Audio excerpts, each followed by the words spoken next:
Hello and welcome to another episode of the AgNext Podcast, where we are always excited to tell you what's next from AgNext. Today we will be speaking with doctoral candidate Afrin Jannat. Let's get into it.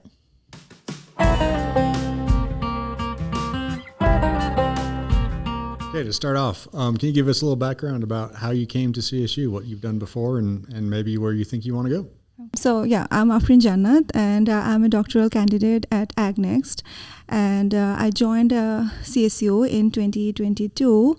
Before that, I'm originally from Bangladesh, and there I completed my undergrad in animal husbandry, and I completed my master's in dairy science. And there, my focus of my research was identifying the impact of different kind of protein ingredient in dairy cows, in postpartum and prepartum dairy cows milking and production actually. And after completing my master's, I moved to US with my husband. And I was motivated to do further research in dairy science, obviously. And then I tried to reach out Kim and one of the other faculty in animal science department. So I got response from Kim, and she gave me the huge opportunity, actually opened the path for me to work in such excellent multidisciplinary research group, where I exposed to so many different kind of research designs with especially the beef cattle, which I did not have any experience before, and I'm glad that I had the experience to work on that environment with that grad student and scientists, researchers, and also got exposure to the industry collaborators. So yeah, that kind of helped me to shape my doctoral beginning of my doctoral journey, and also create a foundation for my research. And I would say that give me a direction, where should I go and where I need to go, basically. So yeah. Great. So you have 2 peer-reviewed publications so far from your Ph.D. work. Can you talk our listeners through what those research questions were? My research basically focus on understanding the indoor air quality in dairy barns and milking parlors. So when we talk about the air quality, I referring the air components that are present in dairy environment. For example, we work with methane, carbon dioxide, carbon monoxide, different types of volatile organic component, this kind of air component. So my work mainly focus on how those air components work in those environment, and because of the very dynamic movement of the animals, and there is worker, different equipments and machineries, and all those things are interacting with different ventilation system in different dairy design. So that make the dairy environment very I would say incredibly complex, and that is because it is the hard point for us to identify the location or source of different component, or where they goes up or where they goes down. So so in my first research, I basically want to see whether the concentration of those air component follow a distinct hourly pattern throughout the day or not. So that's my first part of my doctoral program. And as I mentioned, that the location is needed, hard to identify. So we also think about if whether the concentration of those air components are varied across different locations and across different height, so that we can lead the producers to a optimize location, where should look for if they ask for any specific kind of air component. So yeah. Why is where the air component is, or where the origination of the emission, why is that important for dairy producers?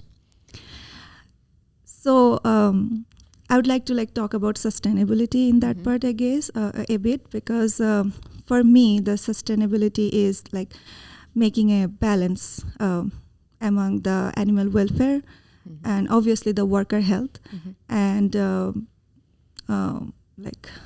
environmental impact for sure, and at least the farm profitability. So farm profitability is a very important point in terms of business, economic aspect of the farm, or overall social economic aspect. So my research on air quality will give the farmers a data-driven and clear understanding about the barn environment, what is going on there, because as I mentioned before, that there are so many things in one place goes together all the time. Cows emit methane. They also produce ammonia. Ammonia can also be produced from the manure and also the bedding materials. And there are workers, there's carbon dioxide. So these air components are very much interrelated with each other. And if the concentration is not in a baseline level, then that could be harmful for the overall health of the environment, which can be not good for the animals and the worker as well, and as well the production. If we can't maintain healthy animals, we can't have good production. So the profitability will decline at a level if we don't maintain the air quality, basically.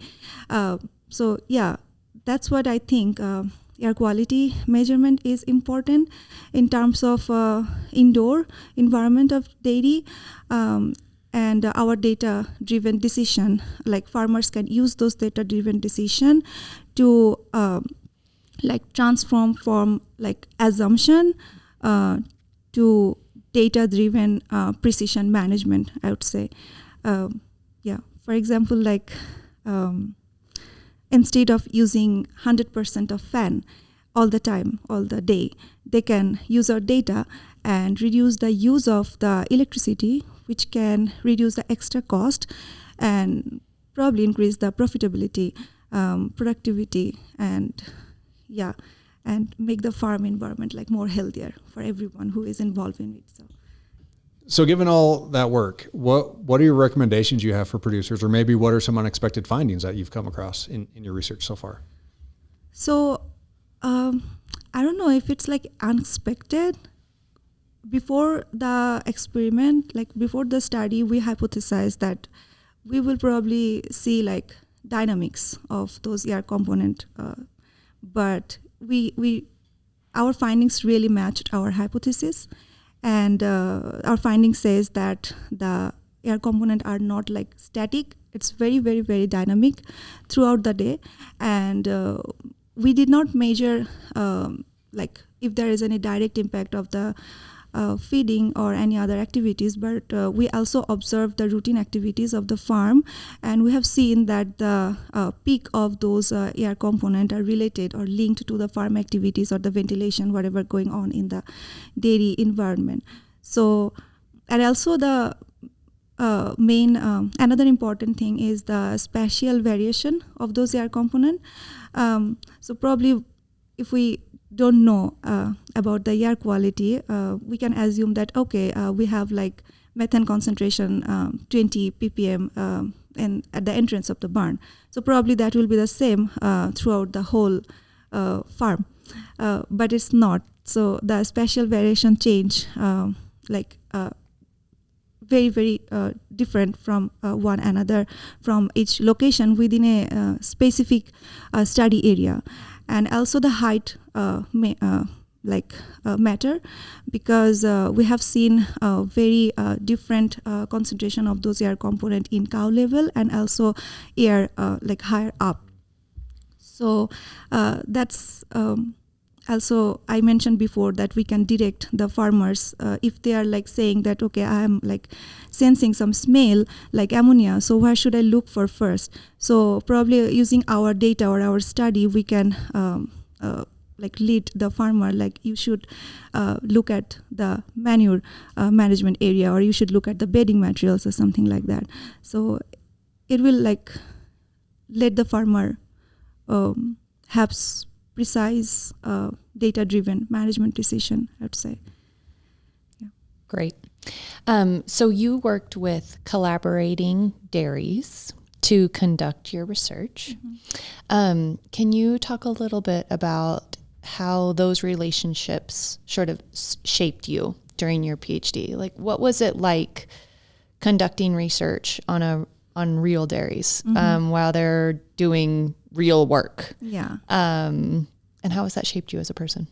Yeah. So working with collaboration is always like exciting.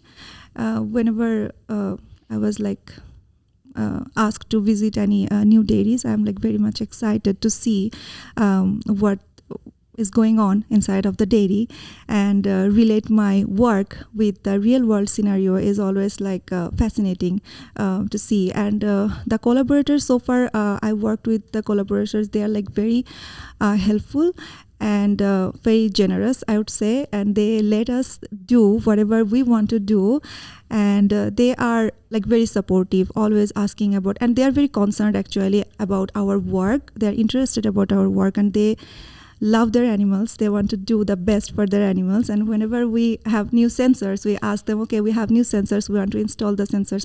They told us, okay, yeah, come. Whenever it's good for you, come just and install the sensors wherever you want. So yeah, working with them is like very, very nice so far. So yeah. Good. Yeah. Good. Let's transition to the second paper that you have submitted, I believe, not yet accepted. Yeah, it's Okay. under review. Okay, that's exciting. Yeah. Tell us about that research question.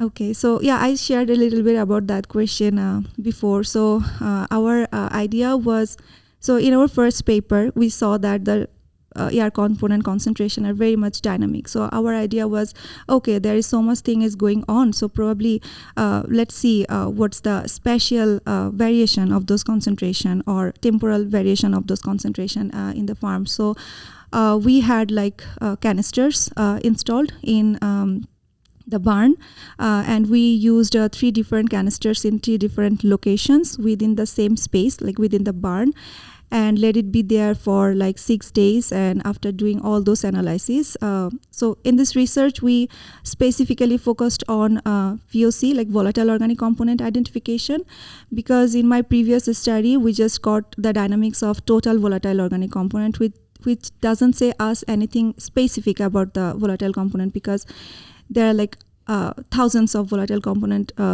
available in environment. So we want to know like which is the dominant VOC present in dairy environment. So yeah, we got like 52 different types of VOCs I used 2 dairy farm actually. One was tunnel ventilated and another one is natural ventilated. But we got like identical 52 VOCs in both of the environment. And then we do the ranking of those VOCs based on their concentration. But the ranking in 2 different dairies is different. So we got like different top 10 VOCs in 2 different dairies, which maybe like an indication of localized emission. Probably they are like doing some sort of different steps, like different managemental thing compared between the both dairies. So that is the indication. Like that is why we got like different top 10 VOCs, I believe. And on that we have seen that the methane concentration at the entrance of the barn or the middle of the barn is way much lower than the end of the barn. So in one of the farm, the end of the barn, they have their manure management area. So that makes sense that manure is the most important or like source of methane production. But in another farm we got the methane concentration at the like beginning of the farm, where they have their milking parlor. They have a like robotic milking parlor, and also they have their manure pit close to the entrance of the barn.